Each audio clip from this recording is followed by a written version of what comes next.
अस्सलामुअलैकुम, आप देख रहे हैं बाखबर सुबह। मैं हूं फैसल। इस उम्मीद और यकीन के साथ कि सुबह तमाम इंसानों के लिए सलामती का पैगाम लेकर आई है।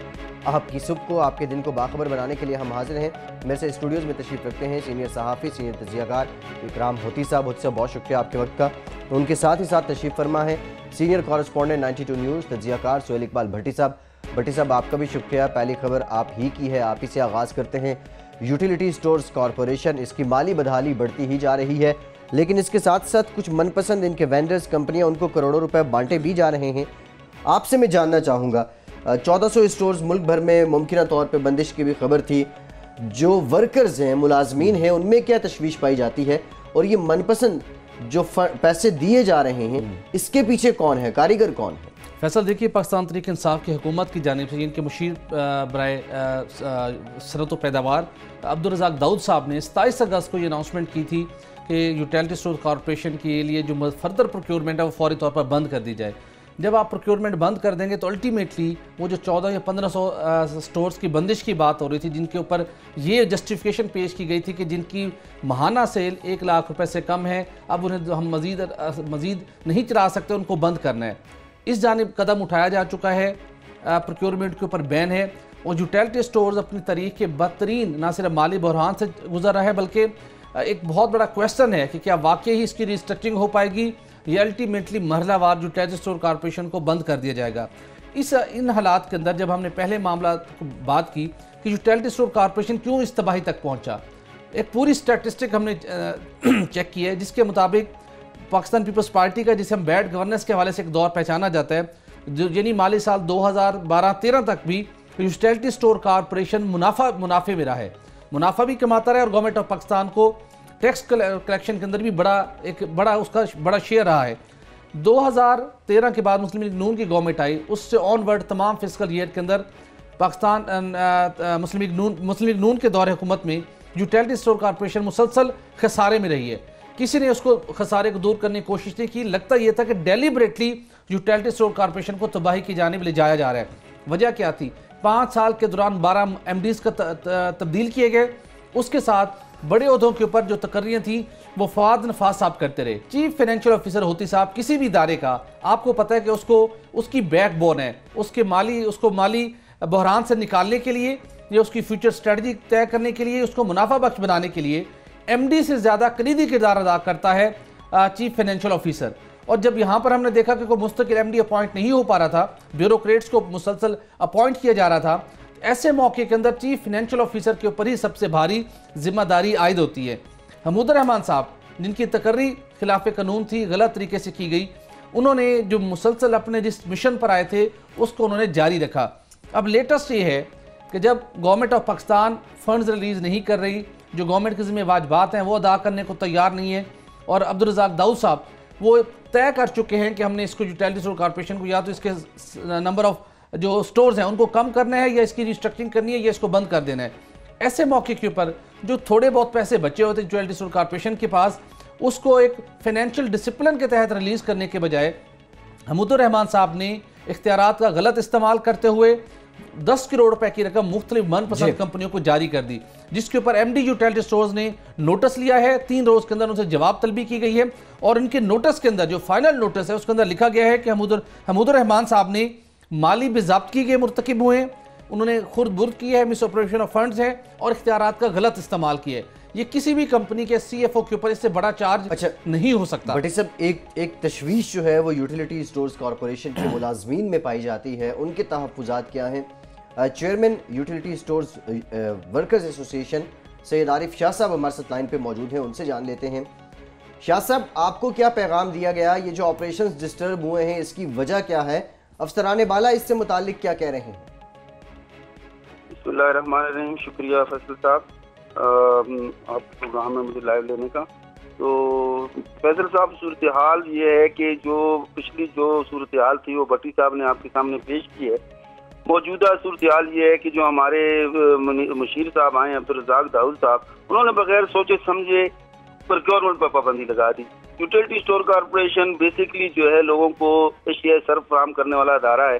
जब एक अशिया खरीदी नहीं जाएंगी तो आवाम को बेची कैसे जाएंगी, और जब बेची नहीं जाएंगी तो प्रॉफिट कहाँ से आएगा। तो ये जानबूझकर एक दफा फिर इसके ऊपर जो है इन्होंने एक कदगन लगाई है ताकि जो है इदारा मजीद नुकसान की तरफ जाए। चाहिए तो ये था कि मौजूदा हुकूमत से हमें बहुत ज्यादा तवक्कुआत थी कि ये हमें रिलीफ फराहम करेंगी, इस इदारे को दोबारा उठाएंगी, क्योंकि ये अवाम को डायरेक्ट रिलीफ फराहम करने वाला अदारा है। इसका रिकॉर्ड मौजूद है कि हर मुश्किल वक्त में इस इदारे ने अवाम को रिलीफ फराहम किया है।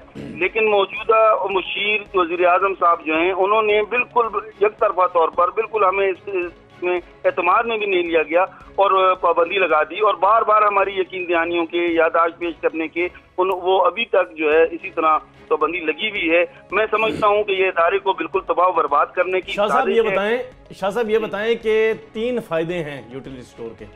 एक फायदा ये है कि अवाम को कुछ निस्बतन सस्ता सामान मिल जाता है, दूसरा फ़ायदा ये है कि ये नौकरियां देता है, और तीसरा फ़ायदा ये है कि हुकूमत को टैक्स भी मिलता है। अब इन 3 फ़ायदों को छोड़ के उन्होंने इसकी प्रोक्योरमेंट पे पाबंदी लगाई हुई है। अब इसका हल तो सीधा सीधा ये था कि इसके लिए एक स्पेशल बजट बनाया जाता, हर शहर में एक बड़ा स्टोर जो है वो खुद सरकार का होता। दूसरी बात यह है कि इसका टैक्स माफ़ कर दिया जाता तो ये चल पड़ता। तीसरी बात यह है कि इसमें डाउन साइजिंग की जाती या राइट साइजिंग की जाती कि भाई इसमें से ज़्यादा तनख्वाहें जो निकल रही हैं वो कम से कम ख़त्म हो, तो ये चल पड़ना था। आपके ख्याल में कभी ये तजवीज़, ये 3 तजावीज़ इकट्ठी दी गई हैं कि नहीं दी गई? देखिए जी, डाउन साइजिंग की तो बात तो हमेशा होती रहती है कि जी डाउन साइजिंग की जाए, लेकिन मैं समझता हूँ कि डाउन साइजिंग जो है वो मसले का हल नहीं है। क्योंकि देखें, हमारे मुकाबले में जो छोटे छोटे चेन स्टोर खुले हुए हैं उनकी अगर स्ट्रेंथ देखी जाए तो वो हमसे ज्यादा है, और हमारे 5000 स्टोर होने के बावजूद हमारे तकरीबन 13,074 एम्प्लॉइज हैं, जिसमें अफसरान बाला भी शामिल हैं। तो ये कोई इतनी बड़ी स्ट्रेंथ नहीं है। फी स्टोर 1-2 बंदे आते हैं और ये कोई इतना बड़ा मसला नहीं है। बेसिक मसला सिर्फ यही है कि जो हमें रिलीफ दिया जाना है, जो हमसे टैक्स लिए जा रहे हैं, हमें उसको जो बेसिक तौर पर 2007 में एक काबीना ने एक रेजोल्यूशन पास की थी कि हर यूनियन काउंसिल लेवल पर एक स्टोर होना जरूरी है, जिसकी बुनियाद पर यूटिलिटी स्टोर कॉर्पोरेशन ने हर कोशिश ये की कि हर यूनियन काउंसिल लेवल पर एक यूटिलिटी स्टोर कायम किया ताकि अवाम को बेसिक सहूलियतें फराहम की जा सकें। लेकिन हुकूमत ने, उस वक्त की हुकूमत ने हमें सब्सिडी फराहम की जो अवाम को देनी थी। जो सब्सिडी हमें मिलती है हमें ऑपरेशनल। अच्छा आरिफ साहब, अब ये बताइएगा कि chief financial officer Mahmood Rahman साहब, जिनका बड़ा कलीदी किरदार था यूटिलिटी स्टोर कॉर्पोरेशन को बेहतर बनाने के हवाले से, लेकिन उन्होंने वो रोल प्ले नहीं किया, कौन तकर्री भी उनके खिलाफ कानून साबित हुई? कौन से ऐसे लोग हैं जो उन्हें ये सपोर्ट फराहम कर रहे हैं? और उसके साथ जो प्राइम मिनिस्टर पाकिस्तान को आपने खत लिखा है, आपने क्या अपनी हतमी डिमांड दी और उनके ऊपर अगर अमल दरामद ना किया गया तो क्या लाहे अमल होगा आपके पास? देखें, जहाँ तक CFO साहब का ताल्लुक है तो ये कंपनी एक्ट के तहत इसकी तैनाती हुई थी, लेकिन ये शुरू दिन से मुतनाज़ा रही है। और फिर उसके बाद मिनिस्ट्री ऑफ इंडस्ट्री की एक इंक्वायरी कमेटी कायम हुई थी जिसकी रिपोर्ट में कहा गया था कि CFO की जो मुद्दत मियाद है वो 5 साल से कम करके 2 साल की जाए, लेकिन उस पर भी अमल दरामद नहीं हुआ। और बेसिकली जब कंपनी एक्ट के तहत ये लोग दोबारा आए हैं तो मैं ये समझता हूँ कि उसके बाद हमें कोई प्रॉफिट नहीं हुआ। आप हमारा गोशवारा अगर चेक करें, 2013-14 तक हम जो है 12-14 तक हम प्रॉफिट में थे, उसके बाद 13-14 में हम 20 करोड़ रुपए के नुकसान में चले गए, और फरवरी 2015 में CFO साहब की तैनाती हुई है। उसके बाद हमारा खसारा कम होने के बजाय बढ़ गया 2 अरब 20 करोड़ रुपया, और ये बढ़ता चला गया। अच्छा शाह साहब शॉर्टली बताइएगा, इस वक्त आपके कितने स्टोर्स हैं जिनके ऑपरेशन मुअत्तल हो चुके हैं या बंद हो चुके हैं? देखिए जी, स्टोर तो हमारे खुल रहे हैं, लेकिन चूंकि वहाँ सामान नहीं है, सेल नहीं है, तो जिसकी वजह से मसाइल पैदा हुए हुए हैं। और मैं ये समझता हूँ कि हुकूमत को फौरी तौर पर। ठीक, बहुत शुक्रिया। सैयद आरिफ हुसैन शाह साहब, chairman utility stores worker association, हमारे साथ मौजूद थे, और इनका ये कहना है कि स्टोर्स खुले हैं, प्रोक्योरमेंट पे पाबंदी है, सामान वहाँ मौजूद नहीं है, जब सामान नहीं है तो खरीदार भी नहीं आ रहा है।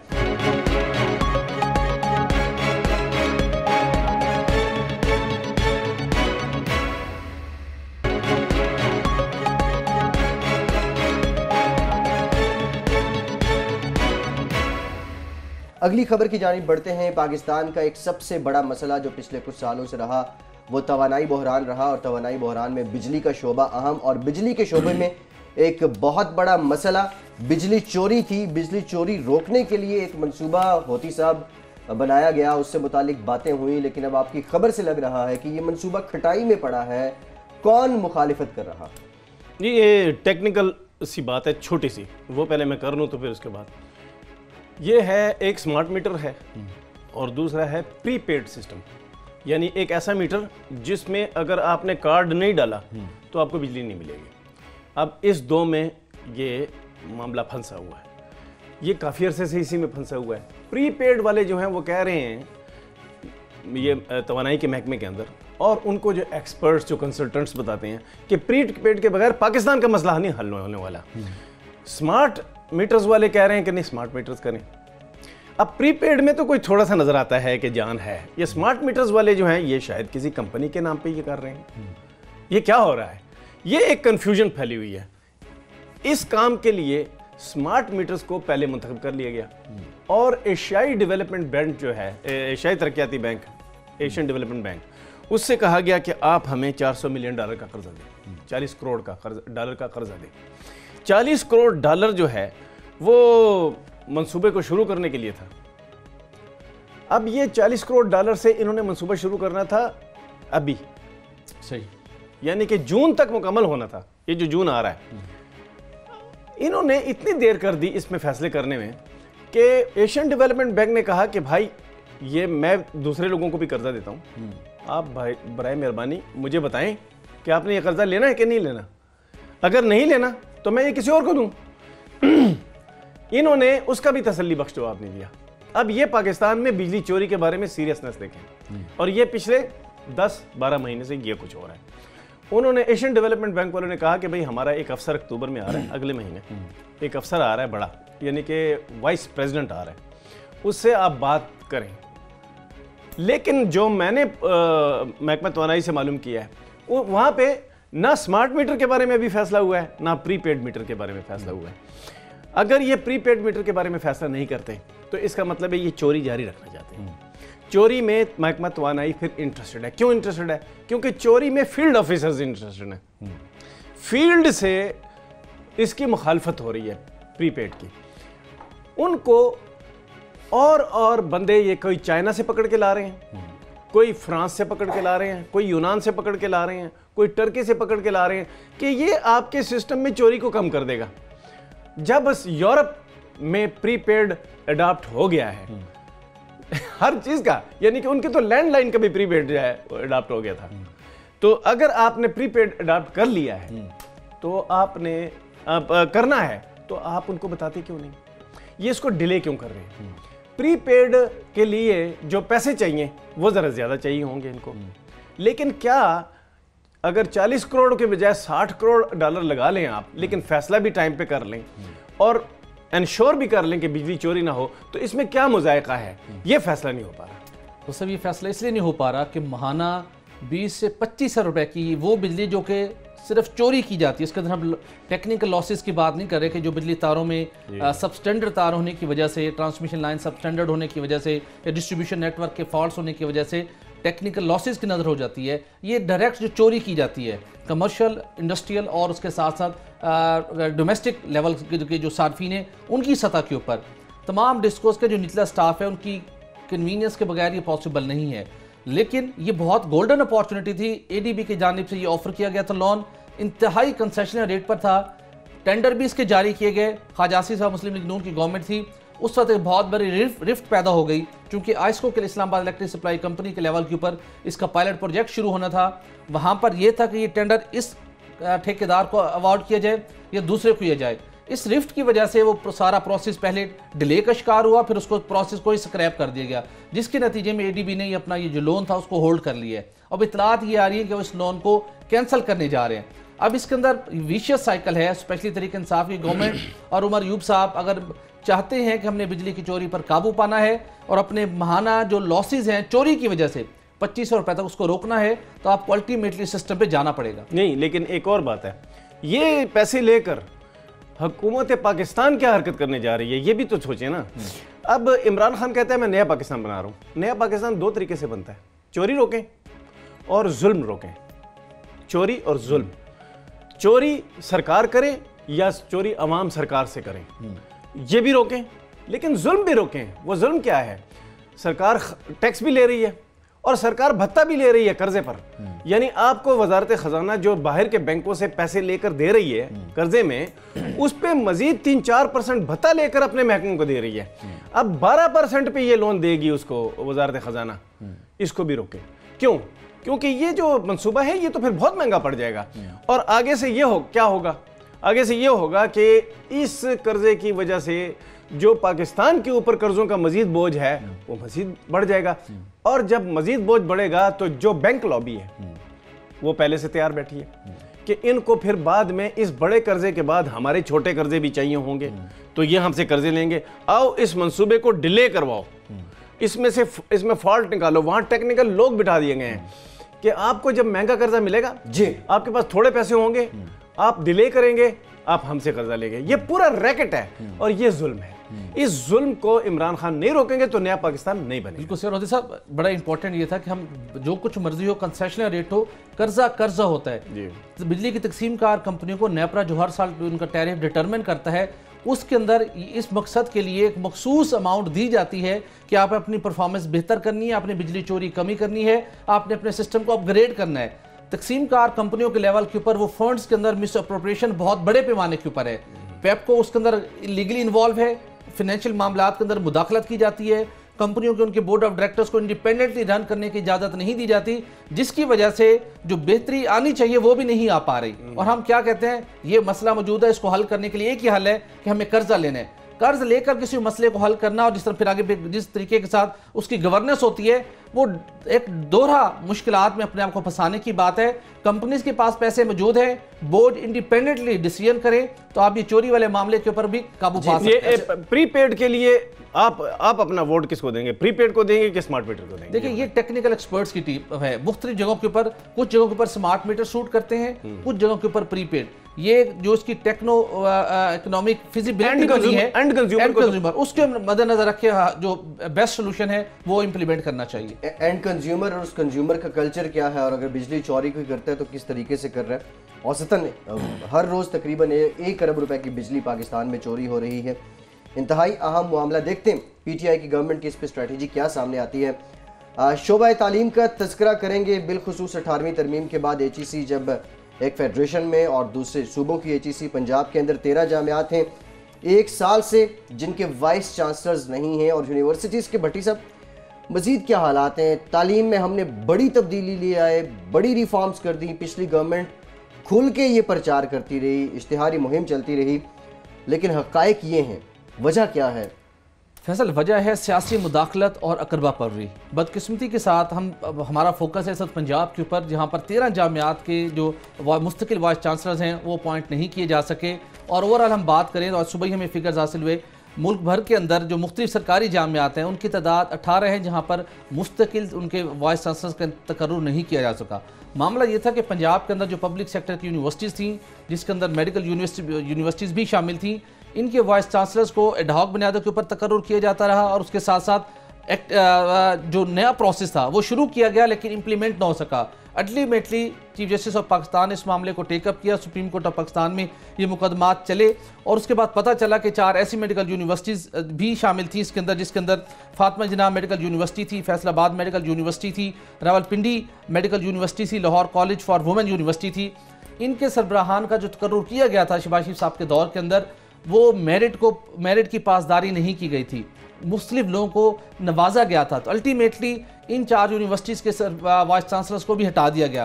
اس کے بعد دوبارہ کوشش کی گئی، مسلم لیگ نون کے دور کی حکومت کے اندر مختلف سرچ کمیٹیاں بنائی گئیں، ان 4 سرچ کمیٹیاں تھیں، اس سرچ کمیٹیز کے اندر 16 سے 18 ارکان پر مشتمل تھی، ان کے اندر ایک صاحب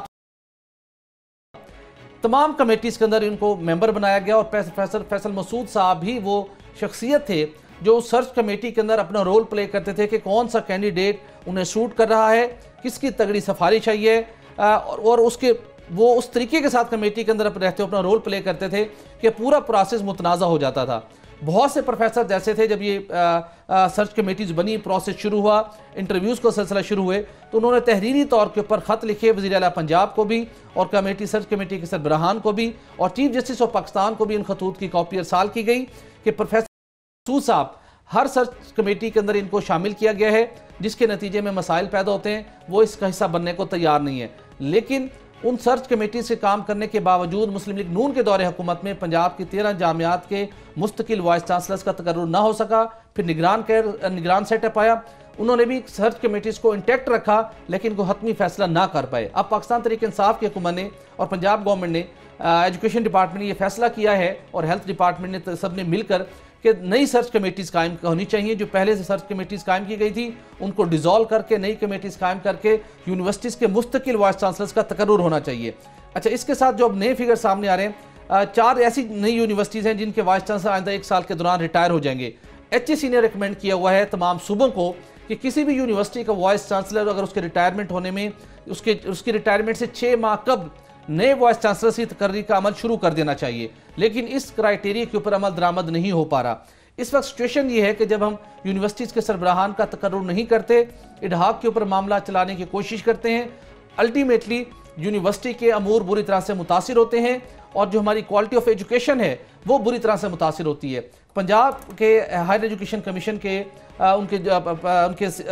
पंजाब पब्लिक सर्विस कमीशन के सरबराह ने एक ख़त भी लिखा था हायर एजुकेशन कमीशन को, जिसके अंदर उन्होंने इस पूरी खराबी को पोर्ट्रे किया था कि पंजाब के अंदर यूनिवर्सिटीज़ के अंदर जो सियासी मुदाखलत होती है, जिस अकरबा परवरी का मुजाहरा किया जाता है और यूनिवर्सिटी के मुस्तकिल सरबराहान का तकर्रुर नहीं किया जाता, जिसके नतीजे में पंजाब के अंदर स्पेशली जो क्वालिटी ऑफ एजुकेशन है वो बुरी तरह से मुतासिर हो रहा है। उन्होंने बहुत से ऐसे एग्जाम्पल दी थी कि मुख्तलिफ मकाला जात के हवाले से, स्पेशली मास्टर्स लेवल के ऊपर, MPhil लेवल के ऊपर, उसके साथ साथ PhD के लेवल के ऊपर, जो स्टूडेंट्स डिग्री हासिल करके इवन PhD करके वो मार्केट में आ रहे थे जॉब के हसूल के लिए, जब इंटरव्यूज़ हुए तो बेशुमार ऐसे उम्मीदवारान सामने आए जो अपने मकाले के उन्वान को ब्रीफ करने से भी कासिर थे कि उन्होंने किस इशू के ऊपर मकाला लिखा है और 150-200 सफ़ात पर अगर मुश्तमिल है तो इसके अंदर क्या चीज़ उन्होंने बयान की है वो उसको कंक्लूड नहीं कर सकते थे, कॉपी पेस्ट कर चरबासाजी जी एग्जैक्टली।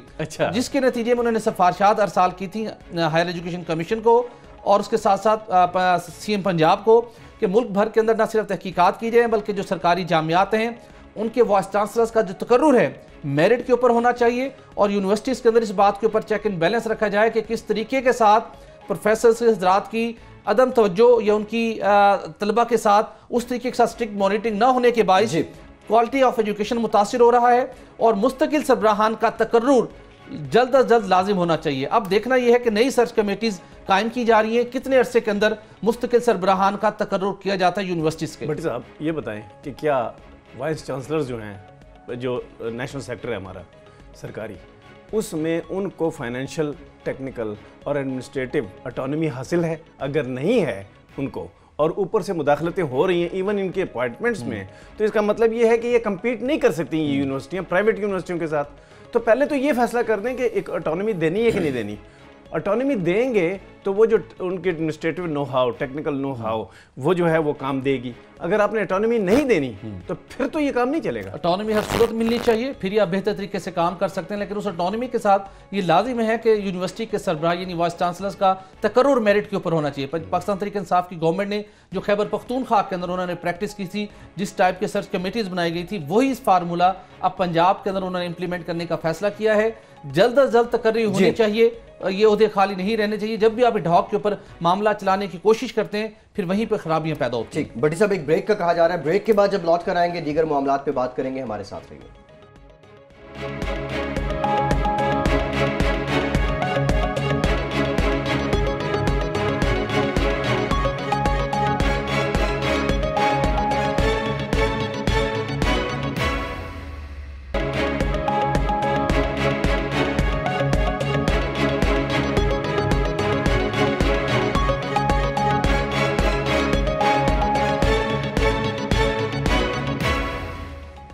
ब्रेक के बाद एक बार फिर से आपको खुशामदीद कहेंगे। इंतहाई अहम मामला है पाकिस्तान स्टील मिल्स की निजकारी का। इससे पहले भी 2 हुकूमतें इस बात को लेकर बयानात देती रहीं और इस पर सियासत भी होती रही, लेकिन अब PTI की हुकूमत की जानिब से पहले इस स्टील मिल्स की सारी छानबीन करने का फैसला किया गया है, तहकीकात होगी।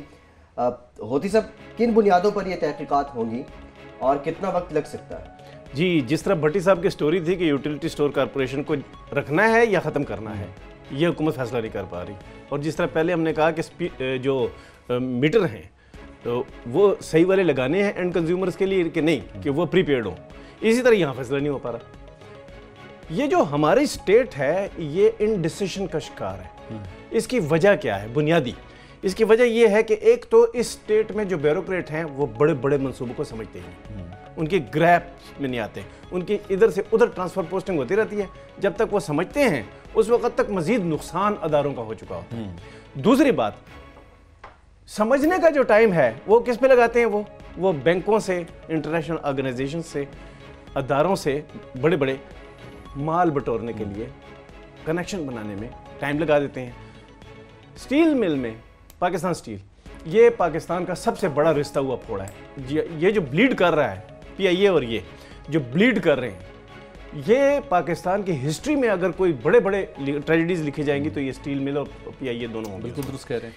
अब इसमें 3-4 चीज़ें हैं स्टील मिल में। एक तो ये है कि इसके पास मशीनरी पड़ी हुई है जो रस्ट कर गई है, इसके पास ऐसा माल पड़ा हुआ है कि अगर वो नीलाम कर दिया जाए तो कई स्टील मिलें उस पर चल पड़े। दूसरी बात ये है कि इसके लिए बाहर से लोग आ रहे हैं कि हमें दे दो, हम इसको चलाएंगे। और चौथी बात ये है कि इसके पास ज़मीन है, उस ज़मीन को बेचना है, तो बजाय इसके कि इस पे फैसला कर दें कोई, किया ये जा रहा है कि पेंशन देने के लिए पैसे कहाँ से लाएं, तनख्वाह देने के लिए पैसे कहाँ से लाएं। पिछले हमने स्टोरी की थी कि मैंने कहा था कि आप थोड़ा थोड़ा इसका माल बेचते जाएं, तनख्वाह के पैसे आते जाएंगे, थोड़ी थोड़ी ज़मीन बेचते जाएं, पैसे आते जाएंगे। कम से कम वो लोग तो ज़िंदा रहे नहीं। चलो स्टील मिल का पाकिस्तान को नुकसान हो गया है, टैक्स पेयर को नुकसान हो गया है, लेकिन कम से कम वो लोग जो बेचारे पेंशनर हैं और तनख्वाहदार हैं उनके लिए तो कुछ करें, ये भी नहीं कर पा रहे। अब इस स्टील मिल को नजकारी की जो सतह है उस पर भी नहीं ले जा रहे। दानियाल अजीज से मैंने बहुत लंबी ब्रीफिंग एक दफ़ा ली, जो कि पिछले नजकारी के वजीर थे नून लीग के। उन्होंने मुझे टेक्निकली समझाया कि भाई ये बग़ैर नजकारी के ये मिल जो है ये पाकिस्तान के लिए PIA की तरह एक बहुत बड़ा जिसको कहते हैं ब्लीडिंग वुंड है, ये फोड़ा है जिससे रिश्ता जाएगा पाकिस्तान। उन्होंने कहा कि अगर निजकारी नहीं करनी तो फिर इसको चलाओ। तो 2 तरीके हैं। एक तरीका ये है कि पाकिस्तान एक नया बजट, जिस तरह डैम के लिए हम कर रहे हैं, तो हम PIA और स्टील मिल को के लिए इसी तरह चंदा ले लें और एक नया बजट ऐलान कर दें कि भाई हमने ये 2 अदारे चलाने हैं और ये रखना इनको अपने पास ही है, तो कर लें। नहीं तो किसी को पकड़ाएं, बाहर के किसी बंदे को, उसने ये 2 तजावीज़ दी थी। उसमें आड़े आ रही थी हर वो अदारा जो कि उसको रोकना चाहता था, क्योंकि इस स्टील मिल में करप्शन हो रही है जिस तरह PIA में हो रही है, तो उस करप्शन को जिंदा रखना है। ब्यूरोक्रेसी इसी के हाथ में है। अब इस पे एक ब्रीफिंग ड्यू है कुछ अरसे में स्टील मिल पे। PIA के लहदा है, स्टील मिल के लहदा है। जो ब्रीफिंग देने वाले हैं वो लोग ब्यूरोक्रेट हैं। जो लोग इस मसले को सियासतदानों में जानते हैं उनको नहीं बुलाया जा रहा है इसमें।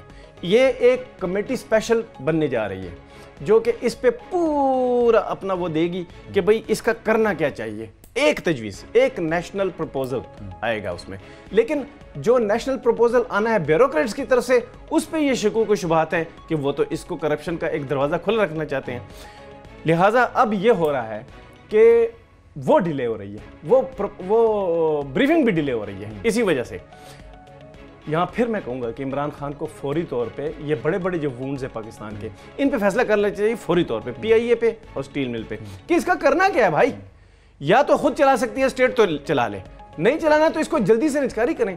लेकिन जो ब्यूरोक्रेट ये कह रहे हैं कि इस पे कुछ ना करो, वो पता क्या कह रहे हैं उनको? वो कह रहे हैं जी पहले जी जिन्हें लोगों ने ਇਹਦੇ ਵਿੱਚ माल मारे है उन्होंने तहकीकात कर लो, उसमें से आधे तो मर चुके हैं। अब किसकी तहकीकात करेंगे? और दूसरा, क्या निजकारी करने के बाद तहकीकात नहीं हो सकती? भाई उनको पकड़े, निजकारी भी करते रहे और साथ तहकीकात भी करते रहे। निजकारी आपने करनी है, तहकीकात कोर्ट ने करनी है। अगर प्राइवेटाइजेशन के ऊपर अगर इतना एक लंबा प्रोसेस अगर आप उसको नहीं सक्सेसफुली कर पा रहे, तो क्या निजकारी ही इसका आखिरी ऑप्शन है? पब्लिक प्राइवेट पार्टनरशिप में जाके आप क्यों नहीं इसको स्टील मिल को दोबारा रिवाइव कर सकते? ईरानी कंपनियों ने इंटरेस्ट शो किया बड़े पैमाने के ऊपर, उसके बाद चाइनीज़ बहुत इंटरेस्टेड थे, रशियन इसके अंदर आ सकते थे। कौन सी ऐसी रॉकेट साइंस है कि आपने मतलब इसको आप प्राइवेटाइजेशन के अलावा आप इसको दोबारा से अपने पाँव पर खड़ा ही नहीं कर सकते? जी, उसमें एक फार्मूला है जिसे कहते हैं 33% प्लस टैक्स। वो ये है कि जो बंदा आएगा वो पैसे वही लगाएगा, गवर्नमेंट को वो 33% देगा और साथ टैक्स देगा।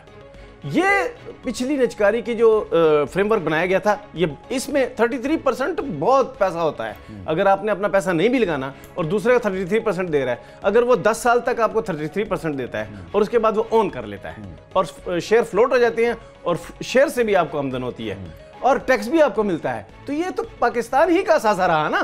एग्जैक्टली। तो ये तरीका नहीं अपनाया जा रहा, ना ब्रीफिंग ली जा रही है। लेकिन सब हम सरकारी असासों के साथ हम जो सलूक करते हैं वो भी मतलब स्तेली माँ जैसा जैसे सलूक कहते हैं ना, आप करते हैं कि इलेक्ट्रिक प्राइवेट कंपनी है, उसको गैस चाहिए थी, शायद का नवाज साहब प्राइम मिनिस्टर थे, जिस दौर के अंदर भले वो 40 अरब 45 अरब के नादहिंदा थे, आपने रातों रात उनको गैस फराहम कर दी। पाकिस्तान स्टील मिल्स जिससे गैस इतनी उसको आप प्रोवाइड कर देते कि वो अपनी मिनिमम कैपेसिटी के ऊपर चलती रहती कि आपकी मशीनरी उसकी ख़राब न होती और मुलाजमीन की सिर्फ तनख्वाहें निकलती रहती, तो ये कोई मुश्किल ऑप्शन नहीं था। जून 2015 में आपने उसके आके गैस मुकम्मल तौर पर बंद कर दी। एक कंपनी जो कि प्राइवेट है के इलेक्ट्रिक, वो भी नादहिंदा है और स्टील मिल से बड़ी नादहिंदा है स्विस सदर्न की, उसको आप उधार के ऊपर मुसलसल गैस सप्लाई करवा रहे हैं। तो पाकिस्तान स्टील मिल को आपने गैस बंद करवा दी, आपने कहा जी कि ये बंद पड़ी रहे, इसको गैस नहीं मिलती, ना मिले, इसकी प्रोडक्शन नहीं होती, ना हो, प्राइवेट कंपनी का काम चलता रहे। तो ये एक तो हकीकत तो ये होनी चाहिए कि गैस किसने बंद की? भाई जिसने गैस बंद की वो इसको मारना चाहता था ना, और प्राइवेट करना भी नहीं चाहता था। क्या मतलब है इसका? कि ये एक हमारे पास करप्शन का मैदान रहे, तनख्वाहों से भी पैसे मारो, इसको रखने में भी पैसे मारो, इसकी जमीन में भी पैसे मारो, ये है तरीका। अच्छा, ये करप्शन। होती साहब आप कह रहे हैं कि इसकी निजकारी फौरी कर देनी चाहिए, किन बुनियादों पे करनी चाहिए? वही 33% वाला फार्मूला, 33% प्लस टैक्स। मैं तो कहता हूँ 13% भी मिले तो बहुत है। 13% प्लस शेयर की जो प्रॉफिट है उसमें, ये एक तो डायरेक्ट प्रॉफिट है फ्रॉम सेल्स, एक है प्रॉफिट फ्रॉम शेयर्स। ये दोनों में अपना हिस्सा डालकर हुकूमत पाकिस्तान, और ये डालकर के कितने साल बाद वो प्राइवेट जो है बंदा वो उसको ओन करेगा सारी मिल को, और फिर उसके लिए टैक्सेशन का सिस्टम बना ली जाए। ये फार्मूला है, सीधी तरह फार्मूला है। और स्पेशली जब हम आगे 50 लाख घरों की तमीर की बात कर रहे हैं और पाकिस्तान के अंदर इकोनॉमिक एक्टिविटी की बात कर रहे हैं, तो बजाय इसके कि हम जो लोहा है हम उसको इंपोर्ट करें, पाकिस्तान स्टील मिल को आप इफेक्टिव करना चाहिए, ऑपरेशनल करना चाहिए। जो इसकी जहाँ जहाँ इसकी रिहेबिलिटेशन होनी है वो करके इसको ऑपरेशनल करना चाहिए। बस एक सेकंड, प्राइवेटाइजेशन के अंदर जो भी आता है उसकी सबसे पहली नज़र उसकी लैंड के ऊपर नज़र होती है, ज़मीन के ऊपर नज़र। स्टील मिल्स को वायबल गवर्नमेंट ही बना सकती है, इसका स्ट्रेटेजिक बिजनेस प्लान बनाकर, अदरवाइज तो ये इसी तरह बंद रहेगी और कौमी खजाने को मुसलसल नुकसान पहुँचता रहेगा। एक जो बुनियादी बात ये साबित हो चुका है, ये बाकायदा पैसे लगाकर साबित कर दिया जा चुका है पाकिस्तान में कि स्टील मिल वो मिल है जिसके लिए खाम माल पाकिस्तान में मौजूद है। उसके लिए एक बहुत बड़ा सिस्टम बनाया गया कि वो पत्थर पीस कर इसको प्रोवाइड किया जाए। जिसने वो पैसे लगाए उसके 70 करोड़ रुपया आज भी गवर्नमेंट ने देने हैं, और वो नहीं दे रही, वो एक अदालत से दूसरे अदालत भटक रहा है। क्यों? क्योंकि स्टील मिल को चलाने वाले और इस पे पॉलिसी बनाने वाले वो करप्ट है सारे। ठीक, होती साहब आपने मुलाजमीन की बात की थी, पेंशनर्स ने हमारे प्रोग्राम बाखबर सूब में भी चिट्ठियां लिखी और अपने मसाइल से मुतालिक आगाह करते रहे, और हुकूमत से यही इस्तदा कर रहे हैं कि उनके मसाइल को हल किया जाए ताकि उनके घर का चूल्हा जलता रहे।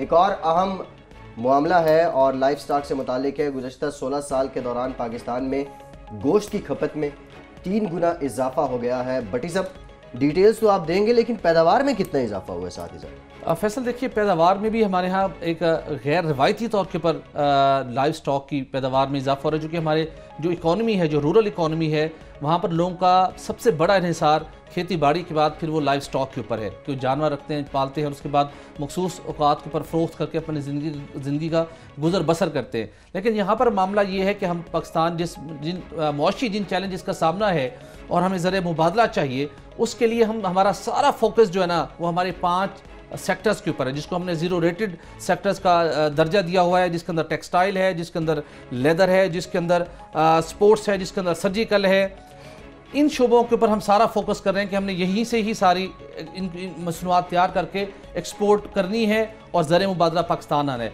पाकिस्तान का लाइव स्टॉक के अंदर इस कदर बड़े पैमाने के ऊपर पोटेंशियल मौजूद है। हमने पाकिस्तान वेटरनरी मेडिकल साइंसेस के एक साबिक उनके रजिस्ट्रार रहे हैं, उनसे हमारी बात हुई। आज हमने कोशिश की थी कि उनसे रब्ता करके उनकी डिटेल मज़ीद हासिल कर सकें, वो उनसे बात नहीं हो सकी। उनके पास एक प्रॉपर वर्किंग फैसल मौजूद है, उस वर्किंग के मुताबिक पाकिस्तान का लाइव स्टॉक के ऊपर हम तवज्जो दें।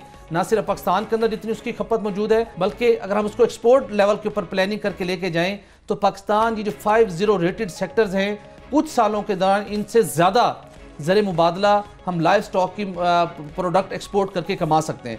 इस वक्त सिचुएशन ये है कि गुज़श्ता 16 सालों के दौरान पाकिस्तान में गोश्त की खपत में 3 गुना इजाफा हुआ है और एक जो फिगर सामने आए हैं कि अगले 2 सालों के दौरान फ़ी आदमी गोश्त की सालाना खपत 32 किलो से बढ़ के 47 किलो होने का इम्कान है। और उसके साथ साथ अगर हम देखें कि इस सेक्टर को ऑर्गेनाइज करने के लिए गवर्नमेंट को इनिशिएटिव ले रही है, गवर्नमेंट के पास कोई प्लान मौजूद है, तो हमें कोई प्लान नज़र नहीं आता। निजी सेक्टर के हवाले से हम बात करें तो बहुत छोटे स्केल के ऊपर लोग सिर्फ पाकिस्तान के अंदर लोकल सतह के ऊपर मिल्क की जो डिमांड है उसको मीट करने के लिए मुख्तलिफ उन्होंने एक फार्मिंग करते हैं, लेकिन उनका फोकस दूध की सप्लाई की हद तक है। उसके साथ ऐसे निजी सेक्टर के अंदर कोई उनके पास कोई प्लान नहीं है जिसके हवाले से वो एक्सपोर्ट को मद्देनजर रखते हुए को प्लानिंग करके उन्होंने फार्मिंग स्टार्ट की हो। इस तरह नहीं है। दूसरा उसके साथ एक और बहुत बड़ा मसला ये आ रहा है कि हुकूमत की जानिब से तवज्जो ना दिए जाने के बाइस जो मादा जानवर हैं उनको ज़िबा करने का ट्रेंड बहुत ज़्यादा है। वजह यह है कि प्राइवेट सेक्टर के अंदर जो गोश्त की फ़रोख्त का कारोबार है, जो कुछ ऐसे लोग जो इंडिविजुअल सतह के ऊपर कारोबार करते हैं, उन्हें मार्केट से मवेशी मार्केट से सस्ता जानवर चाहिए होता है। उसके अंदर कोशिश क्या करते हैं कि वो मादा जानवर की कीमत चूंकि कम होती है उसको प्रेफर करते हैं, उसको खरीदने के बाद उसको वो गोश्त मार्केट के अंदर फरोख्त करने का कारोबार करते हैं। ये एक बहुत बड़ी अलार्मिंग सिचुएशन है क्योंकि गवर्नमेंट लेवल के ऊपर कोई ऐसी वर्किंग नहीं है कि जो वहाँ पर जो मिसबा खाने होते हैं वहाँ पर एक रजिस्टर्ड हो, वहाँ पर चेक किया जा सके कि कितने मादा जानवर लाए जा रहे हैं और कितने जो है वो नर जानवर लाए जा रहे हैं, जिनको एक स्टैंडर्ड के मुताबिक उनकी गोश्त फरोख्त करने का तरीक़ाकार होना चाहिए। ऐसा कोई क्राइटेरिया मौजूद नहीं है। इसके साथ हम मुख्तलिफ ममालिक की बात करें, वहाँ पर इस हवाले से प्रॉपर एक स्टैंडर्ड मौजूद हैं।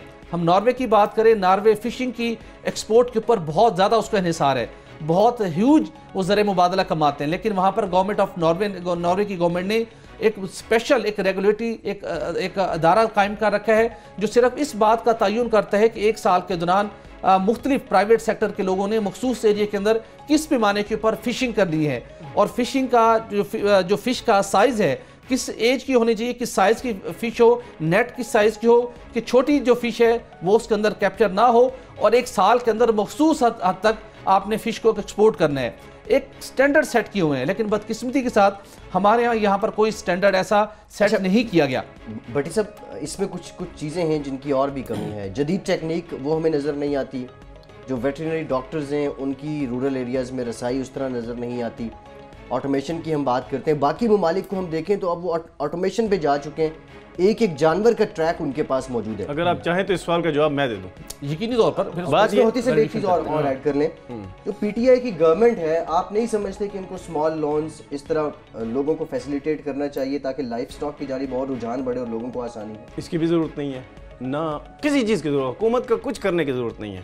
प्राइवेट सेक्टर अब पाकिस्तान में 2, डेयरी फार्मिंग, लाइफ स्टॉक, दोनों के बारे में काफ़ी तगड़ा हो गया है। जो प्राइवेटली साइंस एंड टेक्नोलॉजी यहाँ पे डेयरी फार्मिंग की और लाइफ स्टॉक की आ रही है, वो मैं खुद अपनी आंखों से देख चुका हूँ मुख्तलिफ जगह जाकर।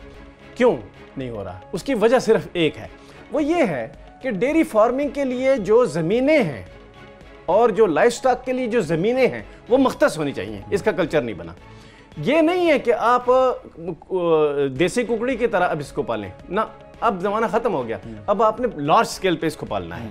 वो लार्ज स्केल कल्चर नहीं आ रहा, उसको अब शुरू किया जा चुका है, मुख्तलिफ कंपनियों ने शुरू किया। हुकूमत को सिर्फ एक काम करना है कि इसको लार्ज स्केल कल्चर जो है उसको कहें कि आपको चाहिए क्या, आपको चाहिए क्या, उनसे मीटिंग करें और ये इनको चेंबर्स में लाएं ताकि उनकी रिप्रेजेंटेशन हो। ये 2 काम हो जाएं कि एक हुकूमत उनसे पूछ ले, दूसरा उनको चेंबर्स में लाएं। चैम्बर्स में आके वो एक्टिव हो जाएंगे।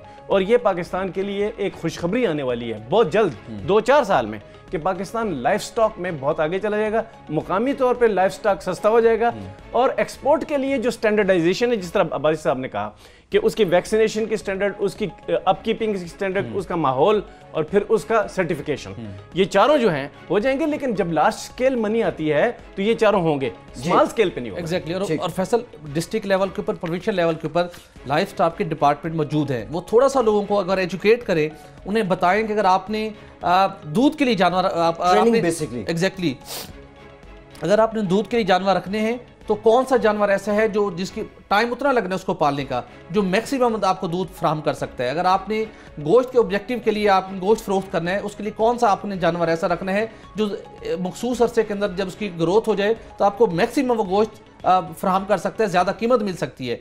नस्लों का लोगों को एजुकेट करें, उनको गाइड करें, और वैक्सीनेशन के हवाले से हर डिस्ट्रिक्ट लेवल के ऊपर एक अच्छा कोऑर्डिनेशन मौजूद हो, तो लोग अपनी मदद आपके तहत इस सेक्टर के अंदर बहुत बड़ी कंट्रीब्यूशन कर सकते हैं। अरब ममालिक और यूएई से और ओवरसीज पाकिस्तानियों को ये पैकेज दें। एग्जैक्टली, क्या आ जाए इधर। ठीक, बिल्कुल ठीक। अपनी मदद आपके तहत भी गवर्नमेंट जो है उसको भी इस शोबे को सपोर्ट करना ज़रूरी है। प्रोग्राम का वक्त खत्म हो गया, बहुत शुक्रिया होती सब आपका, बटी सब आपका, फैसल अब्बासी को आज के प्रोग्राम से इजाज़त दीजिए।